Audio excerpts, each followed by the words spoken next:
चाहिँ यो हेर्नु आएको सुक्पा ढुक्को कि होइन भनेर होइन।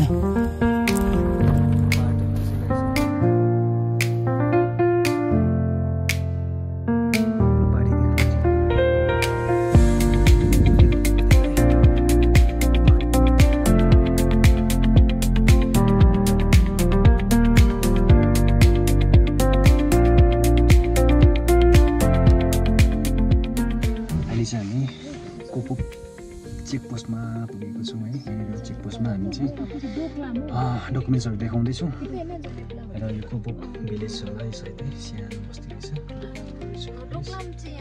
र यहाँबाट चाहिँ हामी छुट्टिन्छौँ नथुला जानुको लागि। सायद उनीहरू बोट लगाइदिएको रहेछ।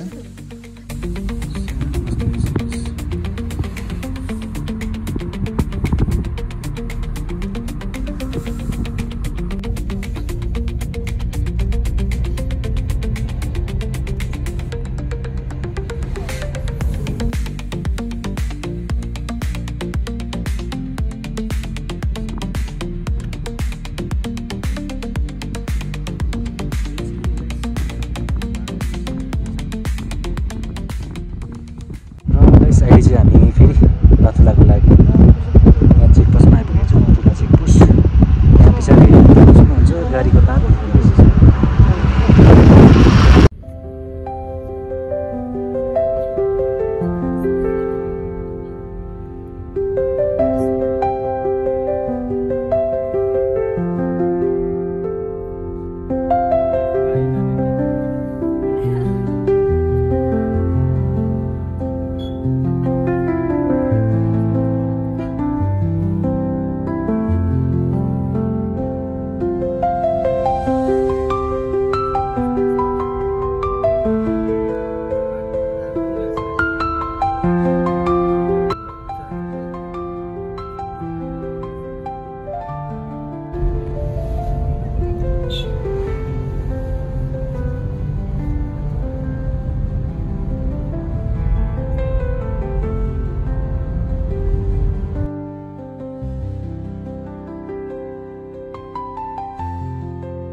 देख्न सक्नुहुन्छ टुरिस्टको एकदमै भिड जम्मा भएको छ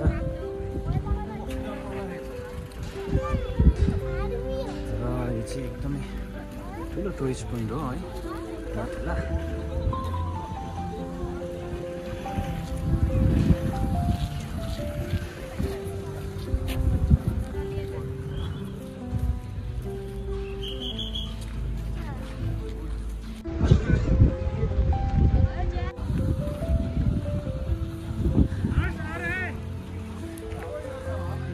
मान्छे चाहिँ हराएको महसुस भयो मलाई चाहिँ।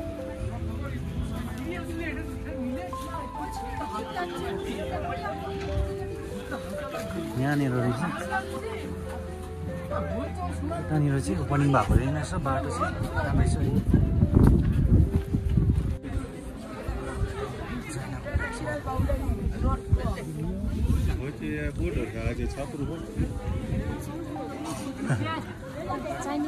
चाइना फ्ल्याग हो यहाँबाट एउटा चाहिँ चाइनाको यहाँ पल्लोपट्टि चाइनिज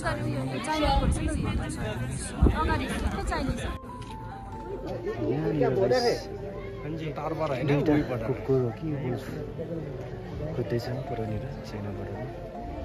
इन्टरनेसनल मल एक्सचेन्ज भनेर यहाँनिर देख्न सक्नुहुन्छ जुन चाहिँ यतापट्टि मान्छेहरू पनि हुन्छ है चाइनिजमा र यो पनि चाइनिजकै मल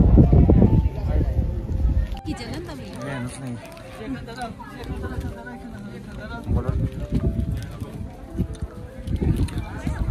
कस्तो मोटा आउँदैछ अहिले दामी चाइनिज कस्तो हुँदो रहेछ।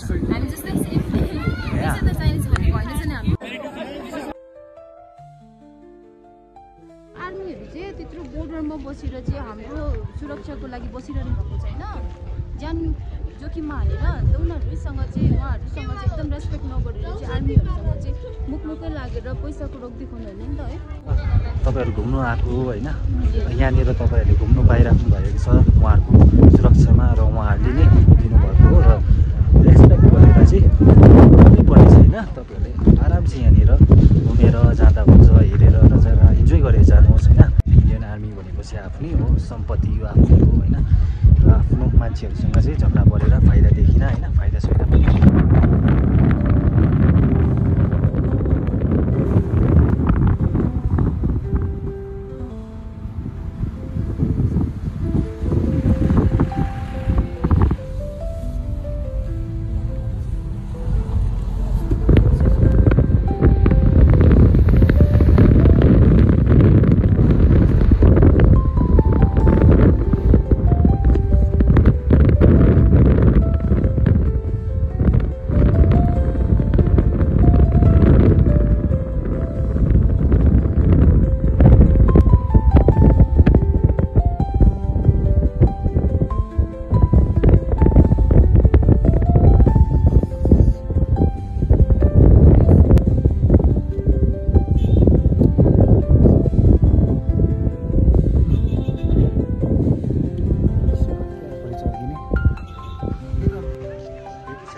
पहाडीपट्टि आएको छौँ। यहाँनिर चाहिँ रोपवे पनि रहेछ है।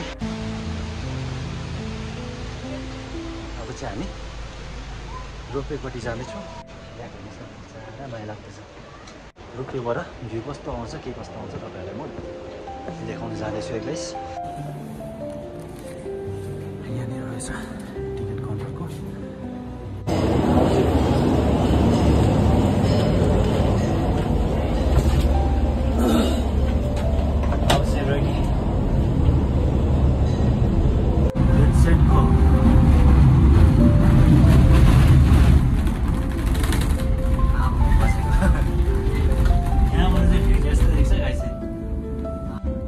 तलको चाहिँ छङ्गोलेको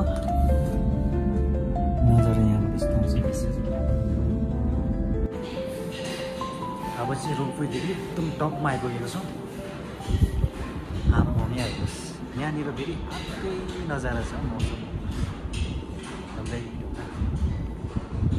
कञ्चनजङ्घा पनि देख्ने रहेछ यहाँबाट।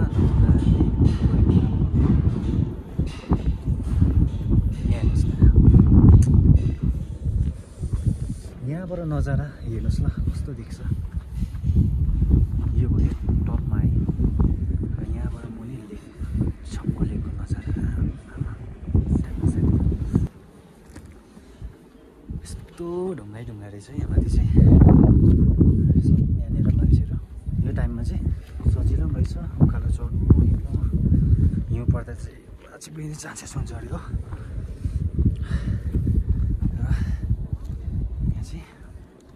सानो मन्दिर रहेछ गाइस। यहाँबाट भ्यू यस्तो छ। यहाँ ढुङ्गै ढुङ्गा। अब म अलिक माथि जान्छु है गाइस। यो सबै मान्छेको काम हो। यस्तो बनाएको रहेछ। यहाँ झन्डा लगाएको छ है।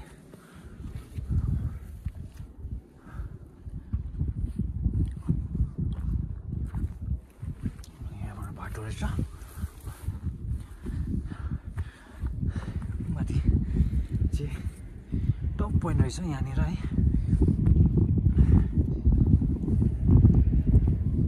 वाउ नजारा हेर्नुहोस् न।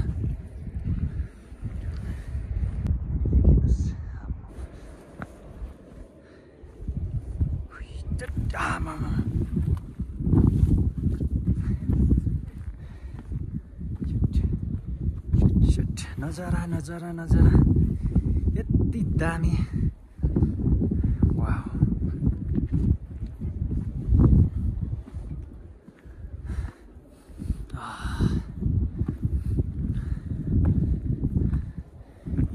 हेर्नुहोस् न प्लान्ट्सहरू पनि कति सानो मजाको रहेछ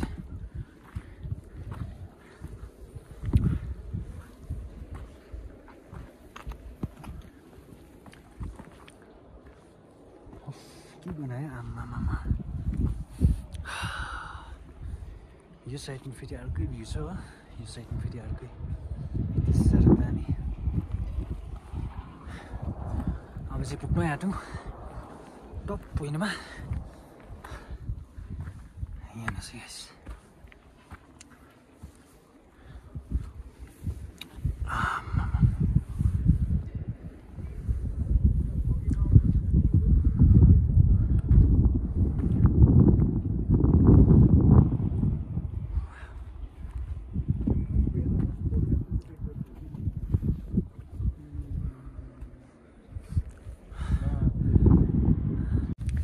हिउँ भएको बेलामा त मजाको भ्यू त आउने रहेछ तर यहाँ आउनु पो गाह्रो पर्ने रहेछ त्यस्तै सास फुलिने मान्छेहरू त नआउँदा पनि हुने रहेछ हजुर आम्मा नजारा हेर्नुहोस् गाइस यहाँ पर आएको होइन हामी हुँदै हुँदै हुँदै हुँदै आएर यहाँ हेर्नुहोस् यहाँ मुनि आएको थियौँ अघि यो मुनि छङ्गु लेक पऱ्यो होइन र यहाँबाट यहाँ मुनि चाहिँ रोपवे छ त्यहाँबाट चढेर हामी